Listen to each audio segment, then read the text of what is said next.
இப்போ மனித சமுதாயத்தையே ஆட்டி வைக்கக்கூடிய மிகவும் கேட்டாலே அதிர்றது இல்லை அப்படிங்கிற மாதிரி நிறைய நோய்கள் இருக்கு இல்லையா? அதை வந்து நீங்கள் நினைக்கிற மாதிரிலாம் அவ்வளோ பெரிய விஷயம்லாம் கிடையாது. ரொம்ப ரொம்ப கேவலமான ஒரு மட்டமான விஷயம். அதை இவ்வளோ பெரிய பூதாகாரமாக அதை கொண்டு வரத்துக்கு எந்த அர்த்தமும் இல்லை. நீங்கள் கேள்விப்பட்டிருங்க அதிக ரத்த அழுத்தம் இல்லையா?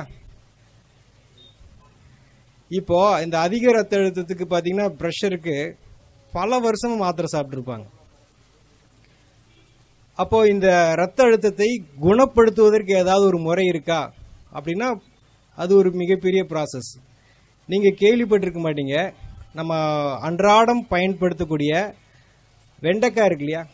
வெண்டைக்காய், அந்த வெண்டைக்காயை வந்து நல்லா ஒரு 10 நிமிஷம் வெந்நீரில் ஊற போட்டு கொஞ்சம் சாஃப்ட் ஆகிட்டு நல்ல மென்று, பாஸ்கர் ஐயா சொல்கிற மாதிரி நல்ல மென்று உமிழ்நீரோடு கலந்து சாப்பிட்டாங்கன்னா 3 நேரம், காலையில் மத்தியானம் நைட் 3 நேரமும் உணவுக்கு முன்னாடி ஒரு 4 வெண்டைக்காய் கரெக்டாக 3 நாள் கழித்து மறுபடியும் ப்ரெஷர் பார்த்தா நார்மலாக இருக்கும்.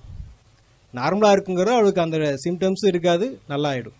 ஸோ ரத்த அழுத்தத்தை எந்த மாதிரி நிலை இருந்தால் சரி, அந்த கிட்னியே ஃபெயிலியர் ஆகிற அளவுக்கு ரத்த அழுத்தம் இருந்தால் கூட அதை குணப்படுத்தக்கூடிய ஆற்றல் எதில் இருக்குங்க? வெண்டைக்காயில் இருக்குது. அப்புறம் ரெண்டாவது பார்த்தீங்கன்னா ரொம்ப இருதயம், ஹார்ட் சம்மந்தப்பட்ட கார்டியா நிறையா வந்து கார்டியா வாஸ்குலர் டிசீஸ் ரொம்ப நிறையா வருது. ஸோ அந்த மாதிரி இருதய சம்பந்தப்பட்ட பிரச்சனைகளுக்கு வந்து எந்த மாதிரி தீர்வு? இருதயம் ஏன் பலகீனமாக அடையுது அப்படின்னா உடம்புல வந்து துவர்ப்பு சத்து இருக்குது பார்த்தீங்களா?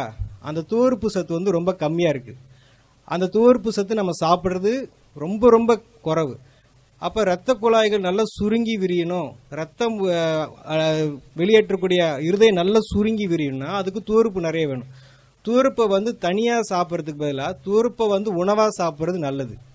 ஆக நம்ம எந்த இடத்துக்கு போனாலும் ஒரு விசேஷத்தில் வந்து முன்னாடி என்ன வச்சுருக்காங்க? வாழை மரம், வாழைக்காயை வந்து தொங்க வச்சுருக்குறாங்க. ஆக அந்த வாழைக்காயை வந்து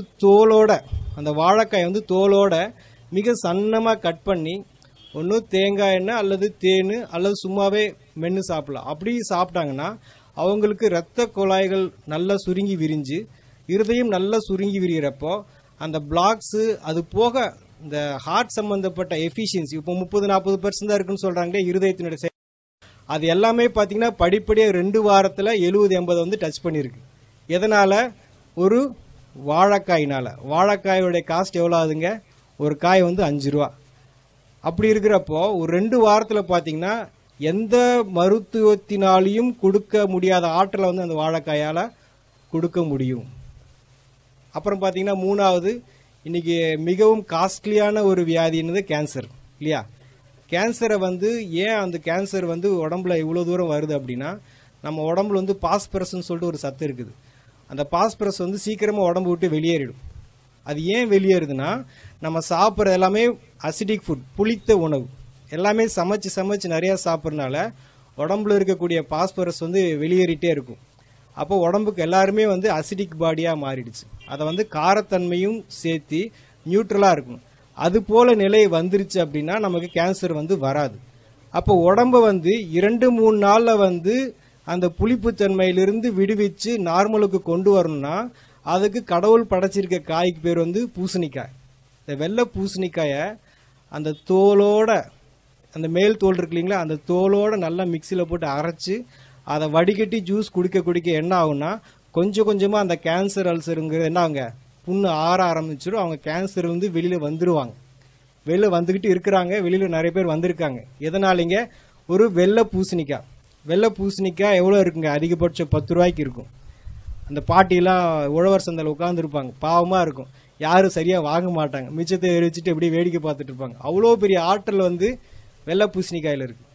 இன்றைக்கி நம்ம கேட்டிருக்கிறோம் நிறையா வந்து டயாலிசிஸ் பண்ணிகிட்டு இருக்கிறாங்க, வாரத்துக்கு 1 தடவை, வாரத்துக்கு 2 தடவை. அதுக்கு கொடுக்கக்கூடிய அமௌண்ட்டு, உடல் உழைப்பு இதெல்லாம் இருக்குது பார்த்தீங்களா?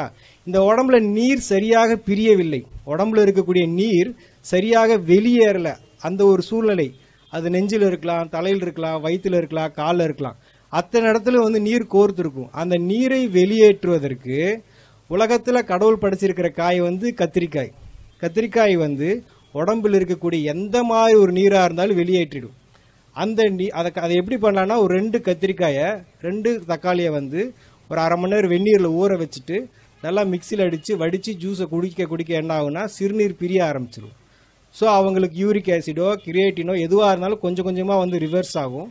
இந்த கத்திரிக்காயை நம்ம ரெகுலராகவே வாழ்க்கையில் பயன்படுத்திகிட்டே இருந்தேன்னா நமக்கு வந்து இந்த கிட்னி ஃபெயிலியருங்கிற நிலை வந்து நமக்கு வராது. அவ்வளோ சிறப்பான காய் வந்து கத்திரிக்காய். அப்போ அதுக்கு நாம் எவ்வளோ ஸ்பெண்ட் பண்ணுறோம் அப்படின்னா அதுவும் பெரிய விஷயம் இல்லை. பீன்ஸ் காஸ்ட் கொடுக்குற அளவுக்குலாம் அதெல்லாம் அவ்வளோ பெரிய விஷயம் இல்லை. இது நடந்திருக்கு. நான் பேசிகிட்டு இருக்கிறது வந்து கதையோ அல்லது புஸ்தகத்திலிருந்து பேசுகிறதோ தீரியோ கிடையாது. இப்போ சொல்லிகிட்டு இருக்கிறது எல்லாமே சம்பவங்களை தான் வந்து உங்களோட வந்து ஷேர் பண்ணிகிட்டு இருக்கிறோம். ஏதோ போட்டிருக்கிறாங்க அதை நெட்டில் பார்த்ததில்ல அப்படிலாம் கிடையாது. ஒவ்வொரு விஷயத்தையும் சம்மந்தப்பட்ட அனுபவத்தோடு நம்ம இங்கே பேசிகிட்டு இருக்கிறோம். இப்போ நீங்கள் நிறைய கேள்விப்பட்டிருங்க நியூராலஜிஸ்ட், நரம்பு சம்மந்தப்பட்ட டாக்டர். அப்போ நியூராலஜிஸ்ட்டுக்குன்னு நம்ம வந்து இன்றைக்கி பார்த்திங்கன்னா நிறைய உருவாகிட்டே இருக்கிறாங்க. இந்த நிகழ்காலத்தில் பார்த்திங்கன்னா உடம்புல ஸ்ட்ரெஸ் அதிகமாகி என்ன அழுத்தங்கள் காரணமாக நரம்புகள் பலகீனமாகுது. தலைவலி, பேரலிசிஸு, பக்கவாதம் இது மாதிரி வருது. மெயினாக லேடிஸ்க்கு வந்து ஸ்ட்ரெஸ் ஜாஸ்தியாக இருக்குது மென்சஸ் டைம்லலாம். ஸோ இந்த மாதிரி இந்த நரம்புகளுடைய பலகீனம் உடம்புல பல விதத்தில் தெரியும். அந்த மாதிரி இருக்கிறப்போ கொத்தவரங்காய் இருக்கு இல்லைங்களா, ஒரு கொத்தவரங்காய் 10 கொத்தவரங்காயும் ஒரு முழு எலுமிச்சம்பழத்தையும் நல்லா ஜூஸ் போட்டு வடித்து குடித்தாங்க அப்படின்னா கொஞ்சம் கொஞ்சமாக நரம்பு தளர்ச்சி சரியாயிடும். மெயினாக இந்த பீரியட்ஸ் ஆகிறப்போ 20 நாள் 15-20 நாள்லாம் நிறைய பேருக்கு பீரியட்ஸ் ஆகிட்டே இருக்கும். அந்த விஷயங்கள்லாம் பார்த்தீங்கன்னா அடுத்த ஒரு நாளைக்கு 3 தடவை குடித்தாங்கன்னா 3 நாளில் அந்த ப்ராப்ளமே சரியாயிடும். எதுங்க, கொத்தவரங்காயும் எலுமிச்சம்பழமும் ஜூஸ் போட்டு குடித்தா. ஸோ அவ்வளோ பெரிய ஆற்றல் இருக்குது கொத்தவரங்காய்க்கு. அது பக்கவாதம்னு சொல்லிட்டு பெட் ரிட்டனாக படுத்திருக்காங்க இல்லைங்களா, நரம்புகள்லாம் செயலிழந்து அதையே கூட குணப்படுத்தக்கூடிய ஆற்றல் வந்து கொத்தவரங்காய்க்கு இருக்குது.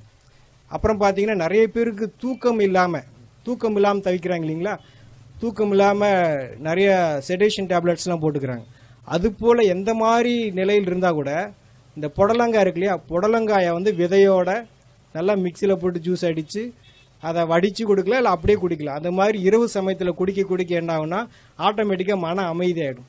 ஒரு மனிதன் தண்ணி இல்லாமல் இருக்கலாம், சாப்பாடு இல்லாமல் இருக்கலாம், ஆனால் தூக்கம் இல்லாமல் வாழக்கூடாது. அந்த மாதிரி தூக்கமின்மையை வந்து மிக அற்புதமான முறையில் எந்த விதமான செலவு இல்லாமல், பெரிய அளவில் செலவு இல்லாமல், மிக எளிய முறையில் சைடு எஃபெக்ட் இல்லாமல் குணப்படுத்துறதா இது புடலங்காய். அடுத்து பார்த்திங்கன்னா நம்ம குடல் இந்த தசைகள்லாம் பார்த்தா ரொம்ப பலகீனமாயிருது. ஸோ அந்த பலகீனம் காரணமாக பார்த்தா கர்ப்பப்பை இறங்கிருச்சு, குடல் இறங்கிருச்சு, கேள்விப்பட்டிருக்கீங்களா? இதெல்லாம் நம்ம கேள்விப்பட்டிருக்கிறோம். அப்போ அந்த உடம்புல இருக்கிற தசைகள் வந்து ஸ்ட்ரென்த் கிடையாது. இப்போ இந்த ஏதோ ஒரு பொருளை பிடிச்சி தூக்குனா அதுக்கு வந்து பலம் வேணும் இல்லையா, அந்த பலம் இல்லாதனால அதெல்லாம் இறங்குது. ஸோ உடம்பை ஸ்ட்ரென்த் பண்ணுறதுக்கு, தசைகளை ஸ்ட்ரென்த் பண்ணுறதுக்கு என்ன காய்னா அரசாணிக்காய், நம்ம வச்சிருக்கிற மஞ்சள் பூசணிக்காய். இந்த மஞ்சள் பூசணிக்காய் என்ன பண்ணுதுன்னா நம்ம தசைகளுக்கு வலுவூட்டுது. ஸோ அந்த மஞ்சள் பூசணிக்காயை வந்து சின்னதாக கட் பண்ணி மென்று சாப்பிடலாம். பல்லு இல்லாதவங்க ஜூஸ் போட்டு குடிக்கலாம். அந்த மாதிரி குடிக்கிறப்ப இந்த குடல் இறக்கம், கர்ப்பப்பை இறக்கம் எல்லாமே, ஷோல்டர் இறங்குறது எல்லாமே வந்து படிப்படியாக வந்து அந்த இடத்துல வந்து செட் ஆகிடும். ஸோ அதுக்கு நம்ம இது வரைக்கும் இதுக்கெல்லாம் தீர்வு இல்லைன்னு நினச்சிட்டு இருக்கோம் இல்லையா, தீர்வு இருக்கா இல்லைங்களா? நான் இப்போ பேசிகிட்டு இருக்கிற எல்லாமே வந்து பார்த்தீங்கன்னா நீங்கள் அந்த பொருளை எந்த விதத்துலையும் வேக வைக்கிறதோ வறுக்கிறதோ இல்லாமல் அப்படியே சாப்பிட்றது. நீங்கள் அதை ஏதாவது பண்ணிங்கன்னா கண்டிப்பாக அது உங்களுக்கு 1% கூட நமக்கு பயன்படாது. எந்த 0.5% கூட நமக்கு பயன்படாது. நீங்கள் அந்த பொருளை அதை அப்படியே தான் சாப்பிடணும். ஏன் அப்படின்னா நம்ம எதை பற்றி பேசிகிட்டு இருக்கிறோம், விட்டமின்ஸ் வந்து சீக்கிரமாக வந்து ஆவியாயிடும். அப்போ நீங்கள் கொஞ்சமாக அதை பாயில் பண்ணால் கூட ஆவியாயிடும். நீங்கள் விரும்பி ருசிக்காக சாப்பிடலாம், ஆனால் அதுக்கு உங்களுக்கு சுத்தமாக எந்த விதத்துலையும் பயன்படாது. அப்புறம் நம்ம நிறைய கேள்விப்பட்டிருக்கிறோம், என்னது கொலஸ்ட்ரால் அப்படிங்கிறது ஒரு சகஜமாக எல்லாருக்கும் இருக்கக்கூடிய ஒரு விஷயமாயிடுச்சு. இங்கே இருக்கிறவங்களுக்கு எடுத்து பார்த்தா 70%க்கு நெகட்டிவாக தான் கொலஸ்ட்ரால் இருக்கும். ஸோ அந்த கெட்ட கொழுப்பு எப்படி உடம்பு விட்டு நீங்கும் அப்படின்னா, உடம்புல வந்து எந்த மாதிரி கொழுப்பாக இருந்தாலும் அந்த கொழுப்பை வந்து தசையிலிருந்து தோலிருந்து கொஞ்சமாக நீக்கி வெளியே அனுப்புறதுக்கு தான் கோவக்காய் என்ன பண்ணுதுன்னா கொஞ்சமாக அந்த கெட்ட கொழுப்பை உடம்புலேருந்து நீக்கி அந்த ட்ரைக்ளிசரைடு, எல்டிஎல் இதெல்லாம் வந்து கொஞ்சமாக நீக்கி உடம்பு வந்து சுத்தமாக வச்சுக்கும். ஃபேட்டி லிவர்னு சொல்லுவாங்க. அதெல்லாத்தையும் கூட இந்த கோவக்காய் வந்து மிக அற்புதமான முறையில் சரி பண்ணிவிடும். ஸோ கொலஸ்ட்ராலுக்கு ஒரு தீர்வு கிடைச்சிருச்சா? அப்புறம் உடம்புல சொரியாசிஸ் சொல்லுவாங்க இல்லையா, மிக கடுமையான வியாதி, பயங்கரமான தோல் சம்மந்தப்பட்ட பிரச்சனை. அந்த மாதிரி சொரியாசிஸ்க்கு வந்து ட்ரீட்மெண்ட்டில் நிறைய பேருக்கு சர்ஜரி லெவலில் போகிறாங்க. அந்த மாதிரி சர்ஜரியெலாம் இல்லாமல் சாதாரணமான முறையிலே வந்து சரிப்படுத்துறது தான் வந்து கோவக்காய். கோவக்காய்க்கு மீறின ஒரு பொருள் கிடையாது. இந்த வெள்ளையாக இருக்குல்லையா, ஒயிட்லலாம் வெள்ளை வெள்ளையாக பேச்சஸ் வருது. இந்த மாதிரி வெள்ளையாக இருக்கக்கூடிய பேச்சஸ்க்கு கூட இந்த கோவக்காயை சாப்பிட்டு மீண்டும் அந்த கலர் வந்திருக்கு. கோவைக்காய் அதோட கோவை இலை கிடச்சா அதோட ரொம்ப சிறப்பு. சரிங்களா? கொலஸ்ட்ராலுக்கு சரி, இந்த மாதிரி ஸ்கின் ப்ராப்ளத்துக்கு எல்லாத்துக்குமே கோவக்காய் நல்லா கேட்கும். அடுத்து பார்த்தா சுவாசத்தில் நமக்கு வந்து சரியான ஆக்சிஜன் பற்றாக்குறை இருக்கிறனால தான் இந்த ஆஸ்துமா, வீசிங் இதெல்லாம் வருது. ஸோ அந்த மாதிரி சுவாச சம்பந்தப்பட்ட பிரச்சனைக்கு உடம்புல அதிகமான ஆக்சிஜன் பிராணனை கொடுக்கக்கூடியது தான் வந்து முருங்கை இலையை கீரையை ஜூஸ் போட்டு குடிக்கலாம். அல்லது முருங்கை விதை இருக்குது பார்த்தீங்களா, அது முத்துன முருங்கை விதையை வந்து எண்ணெய் பசை இருக்கும், அதை வந்து அப்படியே வாயில் பபுள்க மாதிரி சப்பி சாப்பிடணும். இது மாதிரி பண்ணிட்டு வர எப்பேற்பட்ட எவ்வளோ காலமான நீண்ட கிரானிக்காக இருக்கக்கூடிய ஆஸ்துமா, வீசிங் கூட சரியாக முருங்கை கீரையும் முருங்கை விதையும் சேர்க்க சுவாசத்தினுடைய ஃப்ரெஷ்னஸ். ஏன்னா உடம்புல சுவாசம் ரொம்ப முக்கியம் இல்லையா, அதனால அதுக்கு ரொம்ப முக்கியத்துவம் இருக்குது. முருங்கைனால வந்து எந்த மாதிரி சுவாச சம்மந்தப்பட்ட பிரச்சனைகளும் சால்வ் பண்ண முடியும். அப்புறம் பீர்க்கங்காயை பற்றி சொல்கிறதுனா நம்ம நிறைய அதை யூஸ் பண்ணுறதில்ல. நிறைய பேர் பாவக்காயை வந்து ரொம்ப மதிப்பாக சொல்கிறோம். அது கூட ஒரு மேலே வந்து விஷயந்தான் பீர்க்கங்காயை வந்து தோலோட, அந்த பீர்க்கங்காயோட விசேஷமே தோல் தான். அந்த தோலோட நம்ம வந்து ஜூஸ் போட்டு அல்லது மென்று சாப்பிட்டோம்னா நம்ம உடம்புல பெப்டிக் அல்சர் அப்படின்னு சொல்லிட்டு ஒரு அல்சர் இருக்கும். அந்த அல்சர் வந்து அதிகப்படியாக வந்து உடம்பு எல்லா பக்கமும் வந்து புண்ணாக மாறி அந்த புண்ணு வந்து உடம்பு ஃபுல்லாக பரவும். அப்போ அந்த புண்ணெல்லாம் ஆத்துறதுக்கு உடம்புக்கு என்ன வேணும் அப்படின்னா இந்த பீர்க்கங்காய் ஜூஸ். இந்த பீர்க்கங்காயை வந்து மென்று சாப்பிட ஆட்டோமேட்டிக்காக உடம்புல இருக்கிற புண்ணெல்லாம் ஆறிடும். ஸோ புண்ணு ஆற நம்ம உடம்புல இருக்கக்கூடிய ஹார்மோன்ஸ் எல்லாம் வந்து சரியாக அவங்களுக்கு சுகர் அப்படிங்கிறது கொஞ்சமாக நார்மல் ஆகும். அப்புறம் நீங்கள் பார்க்குறீங்க மூட்டு வலிக்கு வந்து இப்போ என்ன, இடது காலுக்கு ஒரு 2 லட்சம், வலது காலுக்கு ஒரு 2 லட்சம் எடுத்து வச்சுக்கிறாங்க. ஸோ மூட்டு வலி வந்து ரொம்ப அதுவும் காஸ்ட்லி ஆயிடுச்சு. நம்ம உடம்புல நல்ல கொழுப்பு, ஹை டென்சிட்டி லிபிட் ப்ரொஃபைல், அது போக உடம்புக்கு வேண்டிய நல்ல எண்ணெய் பசை இருந்ததுன்னா எலும்புகள் வந்து ஸ்ட்ராங்காக இருக்கும். இன்னைக்கு வந்து பார்க்குறாங்க, இப்படி நடந்து போகிறாங்க, சும்மா கீழே படிக்கட்டு விட்டு இறங்குறாங்க, கால் ஃப்ராக்சர் ஆகிடுது. சும்மா ஏறுறாங்க, கீழே விழுந்தாங்க, வண்டி மேலே தான் விழுந்திருக்கு, ஆட்டோமேட்டிக்காக ஏதாவது ஃப்ராக்சர் ஆகிடுது. ஃபுட்பால்லாம் பார்த்தீங்கன்னா அவங்க அப்படி ஓடி போய் திரும்பி குட்டிக்கரணை அடித்து விழுகிறாங்க, அவங்களுக்குலாம் ஒன்றும் ஆகிறதில்ல. நம்ம சும்மா விழுந்தாலும் ஏன் ஃப்ராக்சர் ஆகுது? ஸோ அப்போ எலும்புகள் வந்து ரொம்ப பலகீனமாக இருக்குது. இந்த எலும்பை வந்து நல்லா உறுதியாக ஸ்ட்ராங்காக வச்சுக்கிறதுக்கு வந்து தேங்காயில் வந்து முத்துன தேங்காய் இருக்கு இல்லையா, கொப்பரை தேங்காயில் எண்ணெய் பசை இருக்கும், பச்சை தேங்காயில் எண்ணெய் பசை இருக்காது, கம்மியாக இருக்கும். அந்த கொப்பரை தேங்காயை நல்லா வாயில் போட்டு மென்று சாப்பிட்டாங்கன்னா இந்த ஏர் கிராக்கு, ஃப்ராக்சரு, எலும்பு சரியாக கூடலை, இந்த மாதிரி எந்த விஷயமா இருந்தாலும் சீக்கிரமாக கூடிடும். அவங்களுக்கு சர்ஜரி என்பது தேவையில்லை. அப்புறம் பார்த்தீங்கன்னா ரீசெண்டாக பார்த்தீங்கன்னா நிறைய பேருக்கு வந்து இப்போ இருக்கக்கூடிய இளைய தலைமுறை லேடிஸ்க்கு பார்த்தீங்கன்னா தைராய்டு, அது ரொம்ப ஃபேமஸ் ஆகிடுச்சு. யாரை கேட்டாலும் எனக்கு தைராய்டுன்றாங்க. ஆக உடம்புல வந்து ஒரு சுரப்பி ஹார்மோன் வந்து இம்பேலன்ஸ் ஆகுது. அந்த ஹார்மோன் இம்பேலன்ஸுக்கு என்ன காரணம் அப்படின்னா கால்சியம் வந்து சரியான விதத்தில் செயல்பாடு இல்லை, அதிகப்படியாக வேலை செய்யுது, இல்லை குறைய வேலை செய்யுது. இந்த கால்சியத்தை சீரமைக்கக்கூடிய பணியை செய்கிறத யார் அப்படின்னா எலுமிச்சம்பழம். நம்ம நினச்சிட்டு இருக்கோம் எலுமிச்சம்பழம் ஜூஸ் நல்லது அப்படின்னு, கிடையவே கிடையாது. நீங்கள் குடிக்கக்கூடிய அந்த எலுமிச்சம்பழம் ஜூஸ் வந்து சுத்தமாக யாருக்குமே பயன்படாது. எலுமிச்சம்பழம் தோல் இருக்குது பார்த்தீங்களா, அதில் தான் ஊட்டச்சத்து இருக்குது. எலுமிச்சம்பழத்தை தோலோட மிக்சியில் ஜூஸ் போட்டு அடித்து குடிக்கலாம், அல்லது தோலை மட்டும் கொஞ்சமாக வாயில் மென்று சாப்பிட ஹார்மோன் இம்பேலன்ஸ் வந்து சரியாகும். நான் சொன்னிருந்த எந்த விஷயமும் வந்து நிகழ்காலத்தை நீங்கள் யார் செஞ்சாலும் 100க்கு 100% அது வேலை செய்யும். அது எந்த விதத்திலும் யாரையும் ஏமாத்தாது. ஆகலாம், பார்க்கலாம், செய்யலாம், நடக்கலாம், அப்படிலாம் எதுவுமே கிடையாது. நீங்கள் செஞ்சு பார்க்கணும். ஆக நாங்கள் என்ன சொல்கிறோன்னா, குணப்படுத்துறதுக்கு நாங்கள் தயார், நீங்கள் குணமாகறதுக்கு நீங்கள் தயாரான்னு கேட்குறோம். ஆக இதெல்லாம் எப்படிங்க பச்சையாக சாப்பிட்றது, எப்படிங்க இவ்வளோ நாளாக சாப்பிட்டு இது பண்ணுறது அப்படின்னா, இப்போ நான் சொல்லிட்டு இருக்கிறேன்ல வெண்டைக்காய், ஒரு 4 வெண்டைக்காயை நீங்கள் சாப்பிட்டுட்டு அப்புறம் எப்பயும் போல் நீங்கள் சமைச்ச உணவு சாப்பிட்டுக்கோங்க. ஃபஸ்ட்டு 4 வந்து நீங்கள் என்ன உங்கள் உடம்புக்கு என்ன தேவையோ அதை கொடுத்துட்டதுக்கு அப்புறமா உங்களுடைய உணவை செஞ்சிட்டிங்கன்னா உங்கள் உடம்புக்கு என்ன தேவையோ கொடுக்கப்பட்டாச்சு. அதுக்கப்புறமா நீங்கள் வீட்டில் என்ன பழக்கத்தில் பண்ணியிருந்தீங்களோ திருப்பி நீங்கள் எந்த நோயோட பாதிக்கப்பட்டீங்களோ அது திருப்பி டெஸ்ட் பண்ணி பார்த்தா முற்றிலுமாக சரியாக இருக்கும். எல்லா காயை பற்றி சொன்னாலும் ஒரு முக்கியமாக இந்த கொத்தவரங்காயை பற்றி நான் சொல்ல விரும்புகிறேன். என்ன அப்படின்னா, போன வருடம் இந்தியாவிலிருந்து அதிகமாக ஏற்றுமதியான விவசாய பொருள் எதுனா கொத்தவரங்காய். எதுக்கு கை தட்டுறீங்க? எதுக்குன்னே தெரியாது, எதுக்கு கை தட்டுறீங்க? கொத்தவரங்காய் எதுக்கு வாங்கிட்டு போகிறாங்கன்னு தெரியுமா?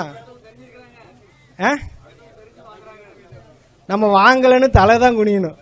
ஏன் வாங்குறாங்கன்னு தெரியுமா? அந்த கொத்தவரங்காயில் கிளஸ்டர் பீன் ஆயில் ஒரு எண்ணெய் பசை இருக்குது. கொத்தவரங்காய்க்குள்ள ஒரு எண்ணெய் பசை இருக்குது. அந்த எண்ணெய் பசை ராக்கெட் லான்ச்சுக்கு யூஸ் பண்ணுறதா அவங்க சொல்கிறாங்க. நான் ராக்கெட் லான்ச் யூஸ் பண்ணுறோம், ஆள் குழாய் குளறுகளுக்கு இந்த எண்ணெய் பசை ரொம்ப முக்கியம் அப்படின்னு சொல்லி சொல்கிறாங்க. ஆனால் ஒரிஜினலாக அது நரம்பு சம்மந்தப்பட்ட எல்லா பிரச்சனையும் சால்வ் பண்ணும். அந்த ஒரு காய் மட்டும் நம்ம எல்லாரும் பயன்படுத்தினோன்னா மொத்த மருத்துவ உலகமே ஸ்தம்பிச்சு போயிடும். அவ்வளோ ஆற்றல் இருக்குது அந்த கொத்தவரங்காய்க்கு.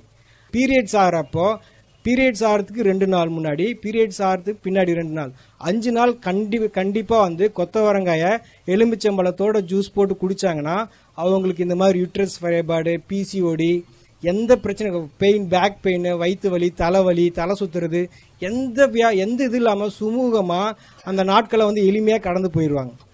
B12 சொல்லிட்டு ஒரு விட்டமின், அது முருங்கை விதையில அவ்வளோ இருக்குது. அதை விட்டுட்டு எல்லாம் ப்ரொக்கோலியை சாப்பிட்டு இருக்காங்க 200-300 ரூபா கொடுத்துட்டு. இதை பற்றின எல்லா தகவலும் vegetableclinic.com ஒரு